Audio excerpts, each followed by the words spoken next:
Halo, perkenalkan nama saya Suratyo Tapea, NIM 24400 550. Saya akan menjelaskan sebagai tugas vlog saya yaitu mengenai hak guna bangunan dan hak pakai di atas hak milik. Jadi, apa sih itu hak guna bangunan? Hak guna bangunan atau HGB singkatannya sesuai dengan Undang-Undang Nomor 5 Tahun 1960 atau UU PA Pasal 35 menyatakan hak untuk mendirikan dan punyai bangunan di atas tanah milik negara, tanah hak pengelolaan atau tanah hak milik orang lain dalam jangka waktu tertentu. Jadi, ciri-ciri dari HGB itu adalah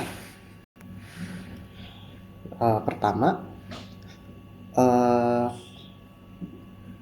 memiliki subjek, yaitu subjeknya warga negara Indonesia dan Badan Hukum Indonesia, dan jangka waktunya itu maksimal 30 tahun, bisa juga diperpanjang 20 tahun dan diperbarui lagi setelahnya. Nah, pas itu ciri yang ketiga memiliki objek, yaitu seperti tanah negara, tanah hak pengelolaan atau HPL singkatannya, dan tanah hak milik. Dan yang keempat adalah hak atas bangunan, itu ciri keempatnya. Jadi hak atas bangunan tuh pemegang HGB berhak memiliki bangunan di atas tanah tersebut, begitu. Nah, yang kelima dari ciri HGB yaitu memiliki juga kewajiban. Jadi kewajiban itu adalah membayar uang pemasukan dan menggunakan tanah sesuai peruntukannya atau yang sesuai dijanjikannya gitu. Pas itu yang terakhir terakhir dari ciri-ciri HGB itu adalah ada namanya setelah berakhir. Jadi setelah berakhir itu hak bangunan sudah dihapus dan tanah kembali ke pemilik tanah gitu. Nah, selanjutnya kita bakal bahas hak pakai di atas hak milik. Nah, jadi apa itu hak pakai di atas hak milik? Nah, sesuai dengan UU PA pasal 41, hak untuk menggunakan dan atau memungut hasil dari tanah milik orang lain dengan syarat tertentu, tidak untuk dimiliki. Jadi ya sikatnya dia itu jadi kayak dari hasil tanah orang lain itu kita mendapatkan bukan mendapatkan apa ya, lebih ke jadi orang menggunakan tanah kita dengan syarat-syarat yang kita ajukan, atau dari kedua belah pihak, kita dan orang yang meminjam tanah kita atau menggunakan tanah kita, tetapi dia tidak bisa memiliki tanah kita secara bersamaan begitu. Nah, ciri-ciri dari hak pakai di atas hak milik itu ciri-cirinya subjeknya warga negara Indonesia, orang asing berkedudukan di Indonesia atau Badan Hukum Indonesia atau badan hukum asing yang punya perwakilan di Indonesia. Itu subjeknya. Pas itu jangka waktu dari hak pakai di atas hak milik itu umumnya biasanya sih 25 tahun. Bisa diperpanjang atau diperbaharui juga. Nah, objeknya apa aja? Objeknya tuh ada tanah milik negara, tanah hak pengelolaan atau tanah hak milik, atau bisa jadi disebut dengan perjanjian notaris dan didaftarkan di BPN gitu. Nah, sifat sifat hak itu salah satu juga tuh ciri-ciri dari hak pakai di atas hak milik. Nah, sifat haknya itu sifat hak tuh lebih lemah dibanding HGB. Dia tuh lebih lemah daripada HGB. Soalnya hanya untuk hak memakai, bukan memiliki bangunan atau tanahnya begitu. Nah, pas itu sisi yang terakhir dia setelah masa berakhir. Jadi kalau berbeda dengan HGB, kalau hak pakai di atas hak milik itu berakhirnya kayak hak pakai dihapus dan tanah beserta bangunan kembali ke pemilik hak milik kecuali ada perjanjian lain. Ya mirip dengan HGB tetapi ada yang berbeda lah sedikit gitu. Nah, jika kita persingkat perbedaannya, nah jadi apa singkat perbedaannya gitu. Jadi secara kita sebut ada 6 aspek yang berbeda. Nah, kalau dari aspek pertama dari dasar hukumnya. Dari dasar hukumnya kita sudah tahu berbeda pasti. HGB sesuai dengan pasal 35 sampai 40 UPA, sedangkan hak pakai di atas hak milik itu pasal 41 sampai 43 UUPA. Nah, aspek yang kedua itu hak atas tanah. Hak atas tanahnya tuh berbeda. Kalau HGB bisa mendirikan dan memiliki bangunan, sedangkan hak pakai di atas hak milik itu cuman menggunakan tanah tanpa hak milik gitu.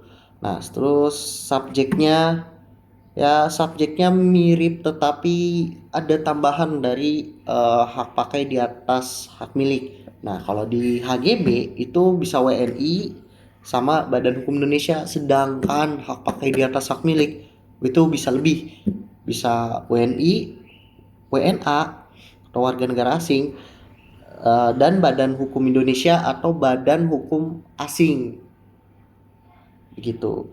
Nah, sedangkan jangka waktu mereka sama bisa perpanjang, tetapi bedanya HGB itu ada limit untuk memperpanjangnya begitu. Nah, kalau HGB itu kan bisa 30 tahun, ditambah bisa diperpanjang, tetapi diperpanjang 20 tahun. Sedangkan kalau hak pakai di atas hak milik itu 25 tahun tetapi bisa diperpanjang lagi gitu. Nah, kedudukan bangunan. Kedudukan bangunan itu satu aspek juga. Kalau kedudukan bangunan, kalau HGB itu milik pemegang HGB-nya. Sedangkan hak pakai di atas hak milik itu tergantung perjanjian, sesuai perjanjiannya mereka gitu. Bisa milik dari pemegang hak pakai ataupun sebaliknya gitu. Nah, sedangkan aspek terakhir, tanah kembali ke pemiliknya, itu caranya berbeda seperti yang kita bahas tadi ya. Jadi kalau yang HGB setelah habis masanya itu tanah kembali ke pemilik. Begitulah langsung ke pemilik gitu kalau HGB. Sedangkan kalau hak pakai di atas hak milik itu enggak cuman tanahnya tetapi bangunannya juga kembali ke pemilik hak milik gitu. Jadi hak miliknya kembali ke pemilik itu. Jadi jatuh kita kasih ke, kan kita kalau hak pakai di atas hak milik kan kita ngasih hak seorang untuk memakai tanah kita. Nah, ketika dia sudah menggunakan haknya itu, dia mengembalikan lagi ke kita begitu. Itu hak, kalau itu secara hak pakai di atas hak milik. Nah, pasti kan ada yang akan bertanya gitu kan, kayak terus gimana dengan tanah garapan? Apakah dia jatuhnya hak guna bangunan begitu? Karena mereka membangun rumah di situ di atas tanah negara. Ya itu tergantung status hukum tanah garapannya gitu. Jadi kita bahas dari dasarnya dulu nih, tanah garapan itu apa? Biasanya berarti tanah yang dikuasai atau digarap, diambil seorang tanpa memiliki hak resmi atau bahasa hukumnya bersertifikat, belum bersertifikat hak milik, HGB atau hak pakai dan sebagainya gitu. Biasanya tanah seperti ini tuh tanah negara tetapi belum diberikan hak kepada siapapun, atau tanah orang lain yang dibiarkan telantarkan lalu digarap orang lain. Jadi kayak rumah apa ya? Kayak ada tanah kosong asal bikin rumahnya di situ gitu tanpa ada persetujuan siapapun dan apapun, asal bangun tanpa izin gitu. Jadi itu kesannya tanah garapan bisa disebut rumah ilegal ya. Tapi selama tidak ada pihak yang keberatan dari pemilik tanah atau negara, selama mereka tidak begitu keberatan, ya itu sudah secara mereka sudah secara menyatakan bahwa mereka tidak sudah mengizinkan lah jatuhnya kalau ketika mereka tidak ada keberatan sama sekali gitu. Nah, jadi kalau jadi kalau kalau rumah dibangun tanah garapan tuh singkatnya berarti pemilik rumah tidak otomatis punya HGB, karena kan HGB kan harus diberikan oleh negara atau pemilik tanah melalui penetapan dari sertifikat resmi dari BPN.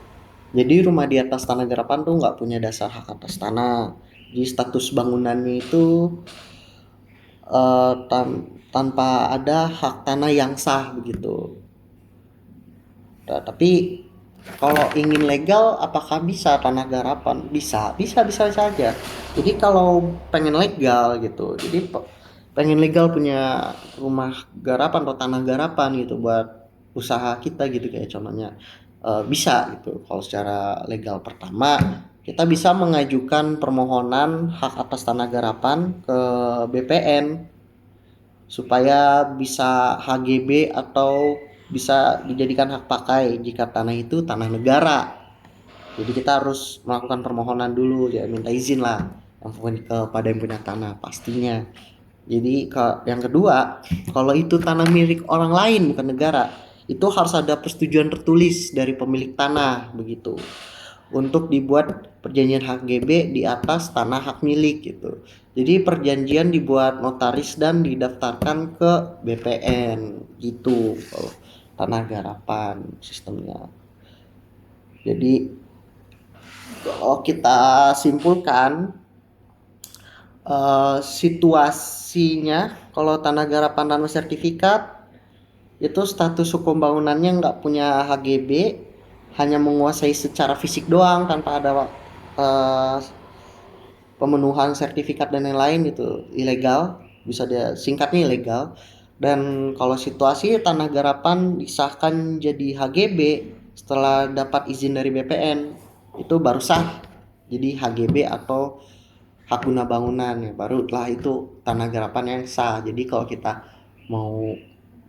tahu rumah garapan tuh murah-murah gitu, dan ketika kita mau beli rumah tanah garapan gitu ya, saya sarankan kita bertanya dulu gitu apakah sudah mendapatkan atau sudah menjadi HGB apa belum gitu.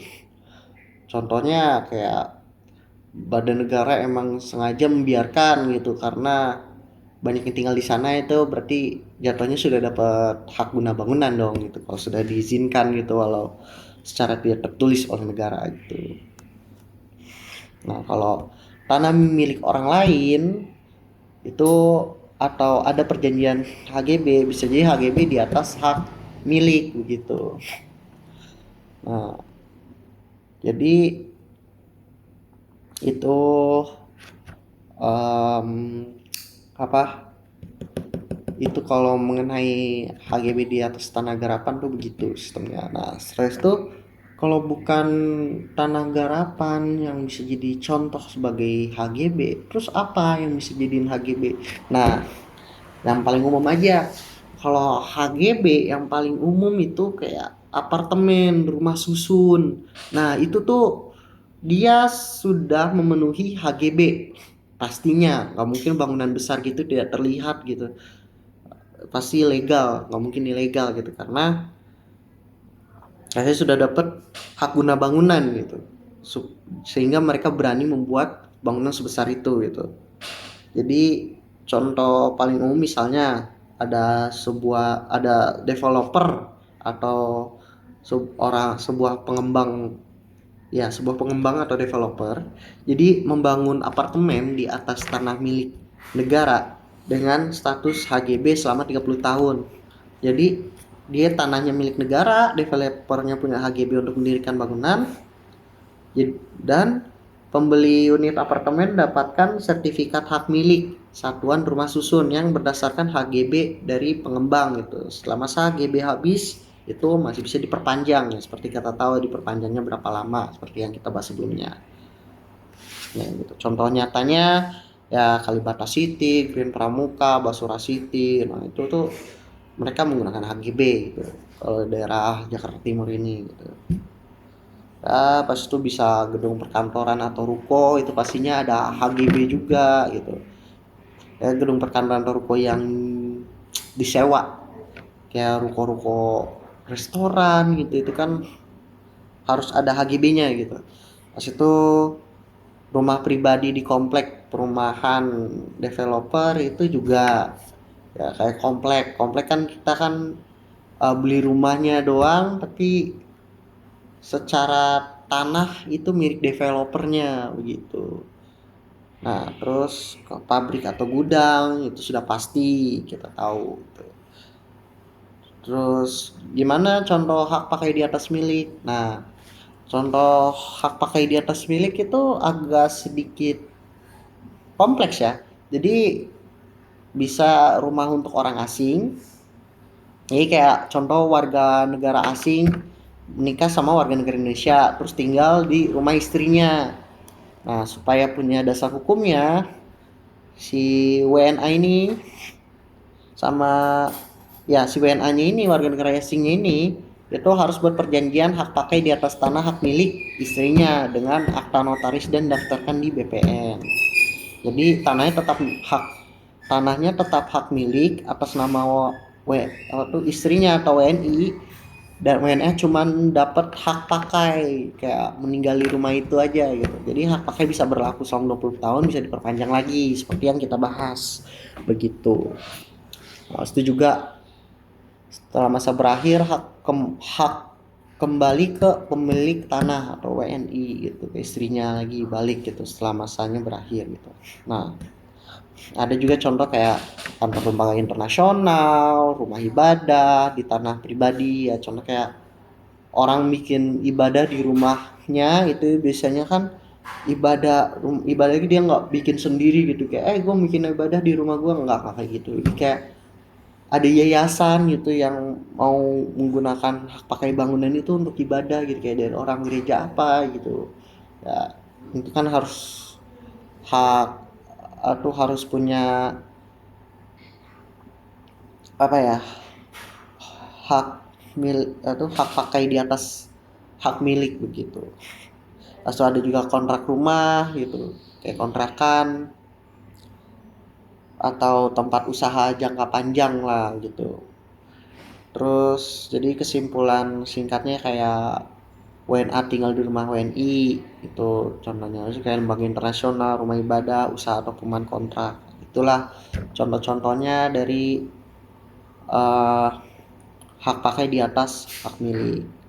Nah, sekian vlog saya untuk membahas HGB dan hak pakai di atas hak milik. Dari situ dapat kesimpulan bahwa segala sesuatu di suatu negara untuk memiliki atau mempunyai sesuatu tetapi bukan atas dasar milik kita harus memiliki izin atau ya kita harus memiliki izin lah kalau minjam. Apapun itu tidak harus bangunan juga itu sudah jadi dasar hukum banget untuk melakukan peminjaman dan lain itu harus ada izinnya. Kalau tidak ada izinnya ya kita bisa dianggap melakukan pencurian gitu. Ya, sekian vlog saya. Terima kasih. Sampai jumpa.